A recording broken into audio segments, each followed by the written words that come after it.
चलिए, तो आज की क्लास में हम लोग देखेंगे किसी भी सब्सटेंस के पीएच का मान कैसे याद किया जाता है। क्योंकि चाहे 10वीं की बोर्ड हो या 12वीं की बोर्ड हो या अदर एग्जाम हो, तो पीएच मान से 1 से 2 क्वेश्चन जरूर रहता है। तो आज हम लोग एक छोटे छोटे ट्रिक की सहायता से हल्के हल्के ट्रिक की सहायता से हम लोग आज पीएच मान को याद करेंगे। चलिए, तो शुरुआती करते हैं। सबसे पहले जल को शुरुआती करते हैं। और जल का हम लोग सारे लोग जानते हैं कि जल का जो पीएच मान होता है वह जल के पीएच मान 7 होता है। और जल जो होता है एक उदासीन होता है, क्योंकि अगर किसी भी घोल के पीएच का मान 7 हो जाए तो वह घोल एक उदासीन घोल होता है। जल एक उदासीन घोल होता है। अब 7 इसका वैल्यू होता है। अब भाई इसको याद कैसे करेंगे कि जल का पीएच का मान 7 होता है। तो भाई सिंपल सी बात है, अगर कोई व्यक्ति विदेश जाता है तो बोलता है कि हम 7 समुद्र पार करके गए। 7 समुद्र यानी 7 समुद्र मतलब समुद्र में होता है पानी, और 7 समुद्र यानी देखा जाए तो क्या हो जाएगा 7। यानी पहला तरीका बता 7 समुद्र से याद रखिएगा, क्योंकि समुद्र में होता है पानी, और 7 मतलब पानी का मान जो पीएच का वैल्यू हो जाएगा 7। तो और एक तरीका होता है याद करने का। हम लोग सप्ताह में 7 दिन होते हैं और सातों के सातों दिन हम लोग पानी का उपयोग करते हैं। तो ऐसे भी याद कर सकते हैं कि आप पानी को हम लोग सातों दिन यूज करते हैं, मतलब पानी का जो पीएच का मान हो जाएगा वो पानी का पीएच का मान क्या हो जाएगा 7। दूसरा यहाँ पर है नमक। देखा जाए तो नमक एक उदासीन होता है, क्योंकि नमक देखिए Na और Cl, यहाँ पर प्लस यहाँ पर माइनस, ये एक आपका न्यूट्रल हो जाता है। और कोई भी घोल का अगर घोल न्यूट्रल होता है तो उसका पीएच का मान कितना हो जाता है 7 होता है। ऐसे भी देखिए जो नमक होता है, नमक को हम लोग समुद्र से प्राप्त करते हैं। जो नमक होता है उस नमक को हम लोग समुद्र से प्राप्त करते हैं। अच्छा, समुद्र तो अभी देखे थे 7, इसका मतलब कि नमक का भी जो पीएच का मान हो गया वह नमक के पीएच का मान कितना हो गया 7। दूसरा समझिए, जल 7 समुद्र मतलब समुद्र में पानी होता है और पानी के पीएच का मान 7 हो गया। अच्छा, नमक जो होता है उस नमक को समुद्र से ही प्राप्त किया जाता है। जो नमक होता है नमक को समुद्र से ही प्राप्त किया जाता है, और समुद्र में होता है पानी, इसलिए याद रखिएगा कि नमक का भी पीएच का मान 7 हो जाएगा और जल के भी पीएच का मान 7 हो जाएगा। और जल भी क्या होता है भाई, तो जल एक उदासीन घोल हो जाएगा, और नमक भी क्या हो जाएगा एक उदासीन हो जाएगा। आगे देखा जाए रक्त। अच्छा, रक्त भी देखा जाए तो रक्त भी एक पानी की तरह होता है। तो एक तो बात समझेंगे 7। अच्छा, अगर किसी व्यक्ति को 4 बूंद अगर रक्त गिर जाए तो उसके शरीर में थोड़ा कमजोरी फीलिंग होने लगती है। यानी 7.4 मतलब 7.4। चलिए, आंसू को भी देखा जाए, अगर किसी व्यक्ति को मान लीजिए खून बहा तो उसके आंख में आंसू आ गया, तो जो आंसू आता है वो 7 मतलब 7.4, 7 मतलब 7.4 मतलब आंसू का 7.4। देखिए याद रखिएगा, रक्त और आंसू दोनों को याद रखिएगा सा यानी सा मतलब 7 और 4 मतलब 4, यानी 7.4 और 7.4। ये देखिए स्लाइबा का देखा जाए तो स्लाइबा का वैल्यू हम यहाँ पर लिखा गया 7.4, और ये लगभग होता है 6.5 से लेके 7.6 के बीच में। ये जो स्लाइबा होता है उस स्लाइबा के क्या होता है पीएच का वैल्यू होता है। तो इन तीनों के एक तरीका से याद कर सकते हैं, रक्त, आंसू, लार, रक्त, आंसू, 7.4। कैसे देखिए, रक्त, आंसू, लार, रक्त, आंसू, लार 7.4 मतलब रक्त का, आंसू का और स्लाइबा लार का, ये तीनों का अगर जो पीएच का मान होगा वो पीएच का मान कितना हो जाएगा 7.4। और इसको भी हम लोग 7.4 बोल सकते हैं, क्योंकि इनके रेंज में होता है 7.4, तो हम 7.4 भी बोल सकते हैं। क्या इसका ट्रिक पता है? पहले बात, जो रक्त हम लोग का निकलता है वो सच्चा रक्त निकलता है। सच्चा मतलब सच मतलब 7 और 4 मतलब 4। जो आंसू भी होता है तो आंसू भी हम लोग का सच्चा ही निकलता है, यानी 7.4 रक्त 7.4। और जो हम लोग का स्लाइबा जो होता है वो स्लाइबा होता है, उसका भी कितना होता है 7.4। इसका क्या है दूसरा ट्रिक, रक्त, आंसू, लार 7.4, रक्त, आंसू, लार 7.4। अगला देखा जाए नींबू। जब भी हम मार्केट में जाते हैं तो अगर मान लीजिए हम कोई सामान किने और उसके पास खुला पैसा नहीं रहता है तो बोलता है, अच्छा हम लोग ऐसे छोड़िए, जाते हैं मार्केट में तो हम लोग जब भी एक नींबू कीनते हैं तो बोलते हैं दुकानदार से कि 2-4 नींबू दे दीजिए। देखिए 2-4 मतलब 2.4। तो हम सिंपल से आते मार्केट के भाई नींबू 2-4 नींबू दे दीजिए, 2.4 2.4। अब देखिए यहाँ पर बैटरी अम्ल, जिसको हम H2SO4 के नाम से भी जान सकते, सल्फ्यूरिक अम्ल, यहाँ पर लिखा गया एक बैटरी अम्ल। अब देखा जाए एक बात आप अच्छी तरह से जानते हैं, समझिए कि आपका पीएच स्केल में 14 तक वैल्यू होता है, ठीक है। और ये भी पता है कि इधर से हम लोग आएंगे, इधर से आपका, इधर से जाने पर आपका क्षार मिलता है और इधर आने पर आपका अम्ल मिलता है। और ये जो बीच वाला, सॉरी ये जो बीच वाला होता है, सॉरी ये 7 होता है, इधर जाएंगे तो आपका मिलता है आपका क्षार और इधर आएंगे तो आपको मिलता है अम्ल। और बीच वाला किसी का वैल्यू होता है, वह होता है उदासीन। अब थोड़ा सा बात समझिए, आपका 6, 5, 4, 3, 2, 1। तो अगर 7 से अगर हम जितना डिक्रीजिंग ऑर्डर में आते हैं, वो जो अम्ल होता है वो मजबूत अम्ल होता है। 7 से जिधर आएंगे हम डिक्रीजिंग ऑर्डर में आएंगे, घटते क्रम में हम आएंगे तो भाई उसका जो अम्ल होता है वो मजबूत अम्ल होता है। तो देखिए बैटरी जो है, तो बैटरी में जो अम्ल होता है एक मजबूत अम्ल होता है, मजबूत अम्ल होता है, प्रबल अम्ल होता है। और भाई अगर 7 से इधर आएंगे 1 तक आते हैं तो भाई उसका जो अम्ल होगा वो प्रबल होगा, मतलब एक याद रखिएगा कि जो बैटरी अम्ल होगा उस बैटरी अम्ल 1 हो, क्योंकि बैटरी में क्या होता है मजबूत अम्ल होता है और मजबूत अम्ल का जो पीएच का वैल्यू है 1 होगा। क्योंकि देखिए इसकी सहायता से हम लोग देखिए कि भाई अगर इधर आएंगे घटते क्रम में आएंगे तो जो सबसे छोटा मान होगा उसका जो पीएच का मान, सॉरी उसका वह ज्यादा अम्लीय होता है, ज्यादा अम्लीय होगा मतलब 1 इसका वैल्यू होगा। आगे देखिए H2SO4, जिसको सल्फ्यूरिक अम्ल के भी नाम से जान सकते हैं। सिंपल सी बात है, इसको भी याद करने का तरीका बता देते हैं। सल्फ्यूरिक अम्ल को हम याद कैसे करेंगे, तो देखिए यहाँ पर लिखा गया H2SO4, देखिए यहाँ पर H लिखा गया। अच्छा हम लोग जानते हैं कि हाइड्रोजन की परमाणु संख्या 1 होता है, बस याद कर दीजिए कि जो आपका सल्फ्यूरिक जो अम्ल है उस सल्फ्यूरिक अम्ल का जो पीएच का मान है, जो सल्फ्यूरिक अम्ल का पीएच का मान हो जाएगा 1। ऐसे याद रखिए, देखिए हाइड्रोजन है, देखिए H, और हाइड्रोजन की जो परमाणु संख्या होता है वो हाइड्रोजन की परमाणु संख्या 1 होता है, तो हम लोग याद कर सकते हैं 1। आगे देखिए हाइड्रोक्लोरिक अम्ल, सेम देखिए H है ना, यहाँ पर भी H और यहाँ पर H, और जानते हैं कि हाइड्रोजन की जो परमाणु संख्या 1 होता है इसका पीएच का मान 1 याद करिएगा, इसका भी पीएच का मान 1 याद है। अब अमाशय अम्ल, अच्छा अमाशय कहाँ होता है हमारा पेट में, और पेट हमारा कितना होता है 1। जो अमाशय अम्ल होता है वो अमाशय अम्ल हमारे पेट में होता है, और भाई हम लोग के पास एक ही पेट है, तो बस याद रखिएगा जो अमाशय अम्ल का जो पीएच का मान हो जाएगा वो कितना हो जाएगा 1 हो जाएगा। तो सिंपल सी बात, देखिए बैटरी अम्ल में मजबूत अम्ल होता है इसलिए इसका 1। H2SO4 में देखिए हाइड्रोजन स्टार्ट है, हाइड्रोजन की परमाणु संख्या 1 होता है तो इसके पीएच का मान 1 हो जाएगा।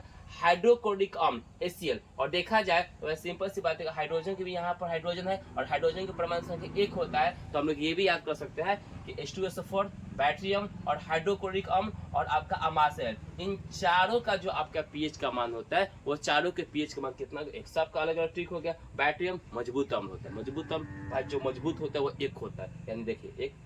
H2SO4 में देखें हाइड्रोजन के परमाणु संख्या 1 होता है, इसका 1 हो जाएगा। हाइड्रोक्लोरिक अम्ल में भी देखें कि भाई HCl है, यहाँ पर भी हाइड्रोजन की परमाणु संख्या 1 है तो 1 इसका पीएच का मान हो जाएगा। अच्छा अमाशय अम्ल, अमाशय अम्ल पेट में होता है, अमाशय में पाया जाता है और हम लोग के पास पेट 1 होता है, इसलिए इसका जो पीएच का मान हो जाएगा वो कितना हो जाएगा 1 हो जाएगा। आगे देखिए दूध क्या होता है कि देखते हैं हम लोग, भाई हम लोग का बचपन में जब हम लोग बच्चे होते हैं तो हम लोग को माँ कहती है कि बाबू दूध पी लो, क्योंकि दूसरे को छक्का छुड़ाना है, छक्का छुड़ाना है। देखते हैं बचपन में हम लोग को माता जी बोलती है कि दूध पी लो, दूसरे को छक्का छुड़ाना, छक्का मतलब 6 और छुड़ाना मतलब 6, यानी 6.6, छक्का छुड़ाना। दूध से याद रखिएगा, दूध हम लोग क्यों पीते हैं भाई, तो दूध पीते हैं दूसरे को छक्का छुड़ाने के लिए, मतलब एक ट्रिक हुआ, हम ऐसे नहीं पीते किसी छक्का छुड़ाने के लिए, लेकिन एक ट्रिक हो गया कि भाई दूध से याद रखिएगा हम छक्का छुड़ाने के लिए। तो देखिए कितना हो जाएगा 6.6। अब देखिए टमाटर, देखिए टमाटर में 4 अंक, तो याद रखिए 4.5। टमाटर जो होता है ऐसे याद करने के, टमाटर, तो टमाटर में देखा जाए तो 4 गो शब्द है, तो 4 शब्द है तो 4 से याद रखिएगा, तो 4.5 होता है। नहीं तो दूसरा तरीका, तो से टमाटर में से ट हटा देते बोले मटर, मतलब मटर, और मटर में 4 से 5 दाने होते हैं। देखिए टमाटर में से हम ट हटा देते हैं तो बनेगा मटर, और मटर में आपका देखा जाए तो मटर में 4 से 5 दाने होते हैं। तो सिंपल सी बात बोल सकते हैं कि जो टमाटर होते हैं उस टमाटर के जो पीएच का मान होता है, उस टमाटर के पीएच का मान कितना हो जाएगा आपका 4.5। दही, देखिए दही का याद करने का तरीका, इसको लिखा दीजिए दही। तो देखिए यहाँ पर कितने लेटर हुए थे, 1 2 3 4, तो इसका पीएच का मान बोल दीजिएगा 4। देखिए कितना आसान तरीका होगा। ठीक है, तो दही दही हम लिख दिए। तो देखिए इसमें क्या है कि 4 लेटर है, इस दही में 4 लेटर है, तो हम इसको बोल सकते हैं 4। तो देखिए यहाँ से लेके यहाँ तक के पीएच का मान याद करो। देखिए कितना आसान हो गया हम लोग को ट्रिक की सहायता से। अगला हम लोग को देखा जाए यहाँ पर सोडा, यहाँ पर देखा जाए तो अगला देखा जाए तो अगला हम लोग को देखा जाए तो अगला यहाँ पर है सोडा। तो सोडा में देखिए इसका 3 से 4 के बीच में 3 या 4 होता है। तो सोडा, तो देखिए SODA, इसमें भी 4 लेटर है, इसके पीएच का मान याद कर लीजिएगा 4। 3 4 के करीब में इसका या तो 3 होता है या 4 के वैल्यू लगभग में इसका वैल्यू होता है। और यहाँ पर लगभग एक अप्रोक्स हम वैल्यू लेकर बता रहे हैं कि 3 या 4 होता है, और 4 हम इसको ट्रिक की सहायता से याद कर सकते हैं। आगे देखिए सेव। तो मान लीजिए जब सेव महंगा होता है तो बोला जाता है 100 रुपये में 1 किलो, और 12 सेव हो तो 1 किलो में 3 ही चढ़ता है। तो याद रखिएगा 100 में 3, 100 में 3। भाई सेव कैसे है, तो 100 में 3, 100 में 3, 100 में 3, मतलब सेव के पीएच का मान कितना हो जाएगा, तो जो सेव होगा उस सेव के पीएच का मान हो जाएगा 3। बस ऐसे याद, कैसे याद करना भाई कि भाई सेव कैसे है, तो सेव 100 रुपये किलो है और बड़ा सेव है। भाई 3 को सेव चढ़ रहा है, 1 किलो हो गया, मतलब 100 में कितना सेव मिला, तो भाई हम लोग को 100 में 3 सेव मिला। 100 में कितना सेव मिला, तो 100 में 3 सेव मिला। इसे याद करिएगा 100 में 3, 100 में 3। भाई सेव कैसे मिला, तो 100 में 3, यानी सेव का जो पीएच का मान हो जाएगा वो सेव के पीएच का मान आपका हो जाएगा 3। अगला यहाँ पर देखिए अचार। तो देखिए अचार में से क्या कीजिए, अ को हटा दीजिए 4, यानी 4 के बीच में देखिए अचार है। और इस अचार में से हम क्या किए, देखिए यहाँ पर अचार है, इस अचार में से हम क्या किए, अ को हटा दिए। जो अचार था उसमें से हम लोग क्या किए कि अ को हटा तो 4। तो याद रखिएगा 4 मतलब 4 के बीच, 4 के बीच, ऐसे याद रखिएगा 4 के बीच। और 4 के बीच के मतलब 3.5 से 3.9। देखिए 3.5 से 3.9 कैसे याद करिएगा, तो सिंपल सा तरीका है। कैसे याद कीजिएगा, तो सिंपल सा याद कीजिएगा अचार, अ में से अचार में से 8 4, और 4 के बीच में तो 3.5 से 3.9 के करीब। आगे देखिए सिरका। सिरका देखा जाए तो भाई सिरका देखा जाए एसिडिक अम्ल में पाया जाता है। तो जो सिरका में देखिए सिरका, देखिए 3 को शब्द है तो हम लिख दिए 3, यानी जो सिरका का जो पीएच का मान होता है वो सिरका के जो पीएच का मान हो जाएगा 3। अब देखिए यहाँ पर शराब, शराब का पीएच का वैल्यू देखिए कैसे याद होता है। अगर कोई शराबी है तो अगर 2 बोतल पी लेगा तो उसको 8 दिखाई देने लगेगा। अगर कोई शराबी है अगर 2 बोतल पी लेगा तो उसको 8 दिखाई देगा। अगर कोई शराबी 2 बोतल पिया 8 दिखाई दिया, इसका मतलब 2.8। यानी यहाँ पर हम तरीका लगा सकते हैं कि भाई जो शराब होता है उस शराब का जो पीएच का वैल्यू होता है, उस शराब का पीएच का वैल्यू कितना होगा 2.8। आगे देखिए समुद्र जल का क्या होता है। तो भाई सिंपल से याद रखिएगा, समुद्र जल का ट्रिक याद रखिएगा कि मान लीजिए आप कहीं रह रहे हैं और आपके घर से जो समुद्र है वो 85 किलोमीटर है। आपके घर से समुद्र मान लीजिएगा 85 किलोमीटर, इसका मतलब बोलिएगा 8.5। कितना हो जाएगा 8.5। तो कोई पूछे बताइए समुद्री जल के पीएच का मान क्या होता है, तो सिंपल सी बात बोलेगा, याद रखिएगा हमारे घर से समुद्र 85 किलोमीटर दूर है। हमारे घर से समुद्र 85 किलोमीटर दूर है, मतलब 8.5। आगे देखा जाए आपका मानव मूत्र। तो देखिए आपका 4.8 से 8.4 के बीच में, या इसको हम 6 के करीब में बोल सकते हैं। तो एक याद रखिए मानव मूत्र, यानी जहां पर पेशाब होता है आप लोग छी मतलब छी मतलब 6। क्लियर। अब देखिए अम्लीय वर्षा का वैल्यू याद रखिएगा 5। जो अम्लीय वर्षा होगा वो अम्लीय वर्षा का जो वैल्यू याद रखिएगा, तो अम्लीय वर्षा का वैल्यू याद रखिएगा 5। आगे देखा जाए तो आगे यहाँ पर देखा गया है आपका चाय। तो भाई जैसे हम लोग चाय पीने जाते हैं, तो मान लीजिए कोई हम चाय पीने गए, हम लोग गांव से है, ठीक है, तो हम लोग क्या किए कि भाई हम लोग चेंज पैसा ले लिए, चाय पीने गए। तो चाय पीने गए तो भाई चाय पिए तो दुकानदार से हम लोग से पैसा मांगा, हम लोग पूछा कितना रुपये, तो बोला 10। तो हम लोग क्या किए कि हम लोग के पास चेंज पैसा था, तो हम लोग क्या किए 5 5 के 2 दे दिए, 5 5 के 2 सिक्के दे दिए। दुकानदार को हम लोग क्या किए, चाय पिए तो भाई दुकानदार बोला कि 10 रुपया दीजिए, तो हम लोग क्या किए कि दुकानदार को 5 5 के 2 सिक्के दे दिए, 5 5 के 2 सिक्के दे दिए, यानी 5 5 मतलब 5.5, 5.5। या किसी किसी बुक में ये भी देखने को मिलेगा कि जो चाय है उसका चाय का वैल्यू 6 भी होता है। चाय के जो पीएच का वैल्यू होता है किसी किसी बुक में देखिएगा तो चाय के जो पीएच का वैल्यू होता है वो 6 होता है और किसी किसी में 5.5 होता है। अब देखिए कॉफी, समझ लीजिए एक बेचारा गया कॉफी पीने, वो अपने गांव में चाय 5 रुपये पीता था, वो गया कॉफी पीने, तो कॉफी पीने गया तो उसको समझ में आया कि भाई हम चाय ही पिए, बस 5 रुपये निकाल के दे दिया, 5 रुपये निकाल के दे दिया। वो बेचारा पिया कॉफी, वो समझा कि हम चाय ही पी रहे हैं, उसको लगा कि चाय की तरह कॉफी है, अब बस वो 5 रुपये देते हैं। इसका मतलब कॉफी का जो पीएच का मान हो जाएगा वो कॉफी के पीएच का मान कितना हो जाएगा, तो कॉफी के पीएच का मान हो जाएगा 5। आगे देखिए बियर, बियर के बारे में देखा जाए तो बियर के बारे में हम लोग ये देख सकते हैं, बियर के बारे में ये देखें, जैसे बहुत सारे लोग होते हैं जब पार्टी वार्टी चलता है बियर का तो लोग बोलते हैं कि भाई हम क्या करते हैं 4 से 5 बियर का बोतल आएगा तो अच्छा से पार्टी होगा, यानी 4 से 5 बियर का बोतल। अगर कहीं पार्टी होता है तो वहाँ पर लोग कहता है कि 4 से 5 अगर बोतल मिल जाता है तो खूब मस्ती होता है, यानी 4 से 5 का मतलब हुआ 4.5, यानी कोई बियर अगर रहा, बियर रहा और बियर का कोई पूछे कि बताइए कि पीएच का वैल्यू कितना है, तो बियर के पीएच का वैल्यू हो जाएगा 4.5। बियर के पीएच का वैल्यू हो जाएगा 4.5।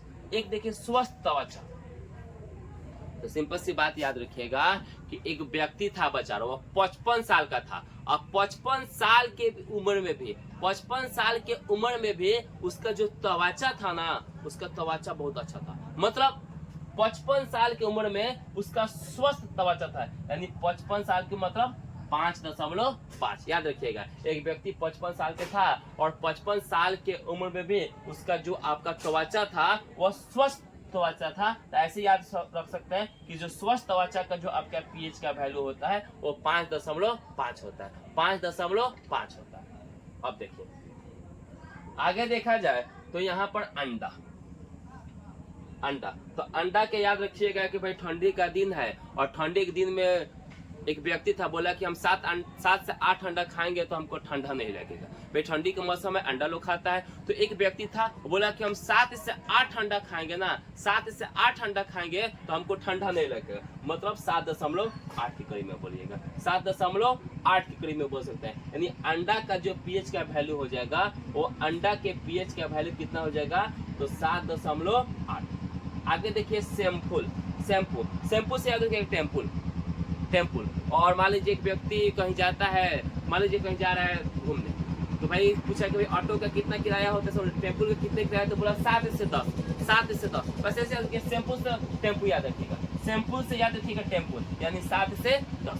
ये रहा एक छोटा छोटा सा ट्रिक, जिस ट्रिक की सहायता से हम लोग क्या कर सकते हैं, जिस ट्रिक की सहायता से हम लोग इन सारे पदार्थों का हम लोग पीएच का वैल्यू याद कर सकते हैं। इसी तरह हम लोग अगले वीडियो में एक और ट्रिक के साथ हम लोग मिलेंगे कि कौन प्रबल अम्ल होते हैं और कौन प्रबल क्षार होते हैं। ये भी बहुत ज्यादा क्वेश्चन पूछा जाता है, इसके अगले वीडियो में मिलेंगे।